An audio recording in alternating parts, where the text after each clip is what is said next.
Howdy, folks. This is Andy, or as this podcast has me is, I apologize, Dave. I'm still getting used to that. That's my nom de la prison, my prison name. As many of you already know who watched the first 4 videos, I spent about 46 months in federal prison for marijuana from 1994 to 1998.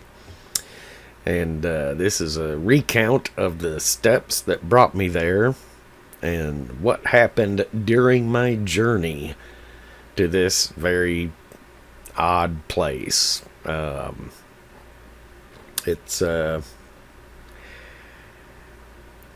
was an experience, folks. I missed the money. I made great money when I was, slinging weed. I didn't have any customers other than personal friends who bought less than 5 pounds. And it was really only friends that bought that amount. Most of my customers were buying between 15 and 50 pounds at once. So, I made around $100 a pound. I was charged $1,200. Sold it for $1,300. But if somebody's buying 50 pounds of weed, you take a 40-minute drive and you made $5,000. That's the correct way to look at it. Of course, I was also part of the infrastructure that was delivering the weed to dealers like me, so I had a little bit of advantage. Most other people got charged a little bit more, and I made money off of the marijuana. So the first part of this video is going to be a description of how that works. So the weed is compacted, for commercial marijuana. Now a lot of this, it doesn't matter nowadays because it's becoming legal in more and more places, but in the 90s it was not legal anywhere. So the weed is compacted. In a normal size duffel bag, you can fit around 150 to 160 pounds of weed. They're compressed into blocks that are so big, 3 inches, 3 inches tall, 12 inches wide. And each of those blocks holds, 5 or 6 pounds. So you bring it to your place, like that. 3 duffel bags, 240 pounds, 270 pounds, whatever the count ends up being. You know the count, right? So you pay a guy to break it up because breaking up weed is, it's, if you can afford to pay somebody to do it, you're going to pay somebody to do it. And if you can trust the person that you're paying to do it, that's the other thing. Because it's a lot of money we're talking about here. A pound of weed is $1,200, $1,300. If you part it out, it's going to be close to $2,000 at street prices. But it's a pain in the ass. I mean, the stuff is compressed. It's good marijuana, but it is compressed. Back then, kind bud was $600 an ounce, and it was strictly a very localized thing. So it takes some effort to break up 270 pounds of weed into individual 1-pound bags. And they have this stuff measured out. They measure it before they wrap it. Then they wrap it in cellophane. They put coffee. They wrap it again. And they put coffee and they wrap it again. And then the whole brick is wrapped in white shrink wrap plastic that's heat sealed.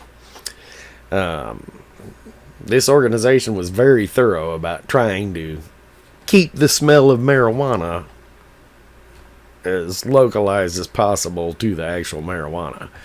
But they knew exactly how much weed there was. When I picked it up and when I brought it home, I knew exactly how much weed there was down to the .00 of the pound. It was 270.08 pounds. So there's a little leeway there, but by the time I get done busting up 1 pound bags, I'd better have 270 1 pound bags and a little bit left over. Or, there was going to be accounting issues and whatnot. That'll happen sometimes. Somebody gets their count wrong. Somebody counts the money wrong. What? Somebody counts the money wrong. It sucks when somebody counts the money wrong. Apparently so. Your drawer is short. Oh, it ain't the drawer. Your paper bag is short. Uh-oh. I thought there were 9 stacks of $1,000 in there. And you're telling me there's only 8. What are you going to do? You got to trust a person. Anyway, after it was busted up into pounds, I would deliver it to my customers and I would pick up money. One place in particular was run by some people that I really, really liked. They were great people. It was a little pizza restaurant, right? And I would park around back with like 65, 70 pounds of weed in a big old black yard trash bag type thing in my trunk. And then I'd walk around the front of the restaurant, which was a pizza place, and I would order a pie. And they would give me the pie, and they would give me an extra box, right? And then I would walk back around to my car, and I would drive off, and knowing that my trunk was empty, and the extra box would usually hold around $150,000 to $170,000, depending on how much I had delivered to them the week before, because, fronting is that normal for this type of thing. You give the person the drugs, they turn it into money, and then you go get the money. There was never any Sopranos stuff. It's just fucking awesome pizza. But it's really hard to say no to a lot of profit each week. And as far as I know, they were never caught up in the troubles. I'm happy about that. I didn't mind going to prison. I knew I was gonna, suffer consequences when I made the decision to get involved with these people. And they were craven, in the end they had no morals or grit. They all, 11 out of 12 of them, 10 out of 12 of them turned state's evidence against me and others. But this group of people wasn't among those. I think they got away with it. And good on them.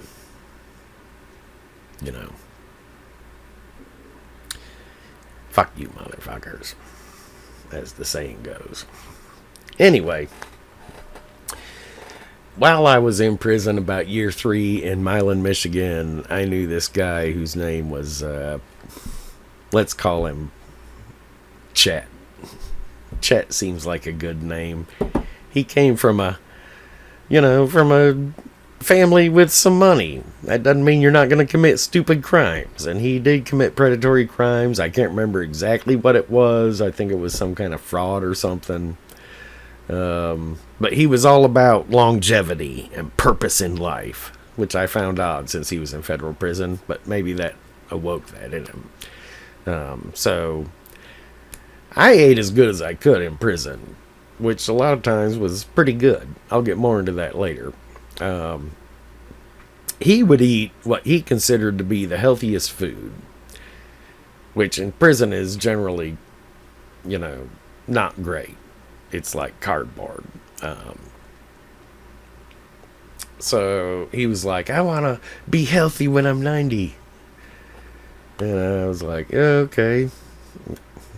I'd rather enjoy good food and not worry about what it's going to do to my body. I mean, balanced diet. I'm all for it, folks. 2 thumbs up if you can't see. But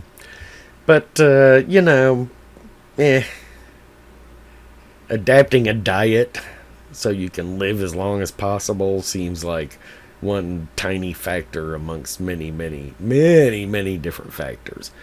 And the other thing he was obsessed with was the purpose in life. Purpose. The purpose that he had. What would he be known for after he died? He wanted to live as long as possible, and he wanted to be known for something after he died.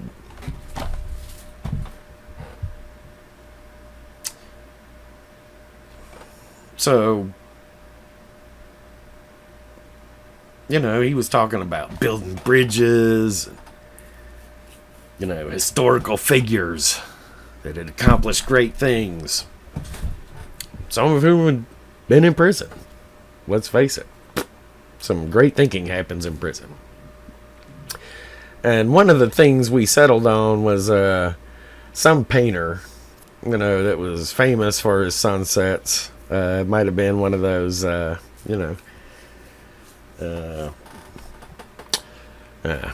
spacing here. But what I wondered was, as I was talking to this guy, well, great. This guy painted a bunch of paintings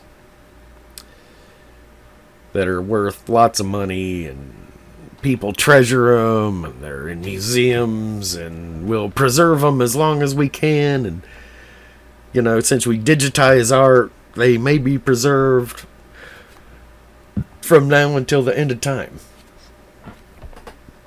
And my point was this, or my thought was this: is the guy that looks at that sunset that the other guy is painting,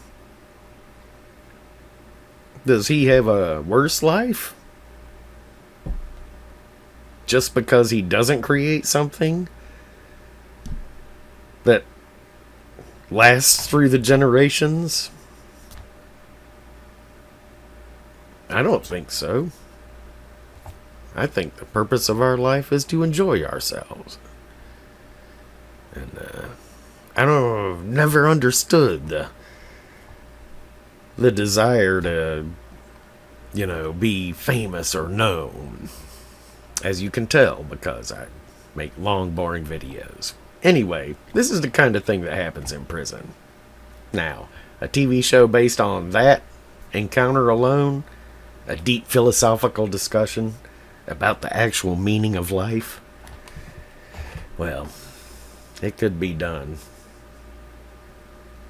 And it actually happened.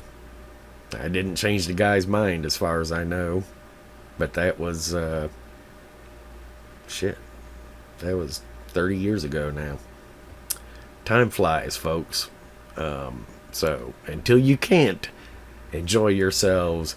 Be nice to people. And don't do crime. It's generally a bad thing.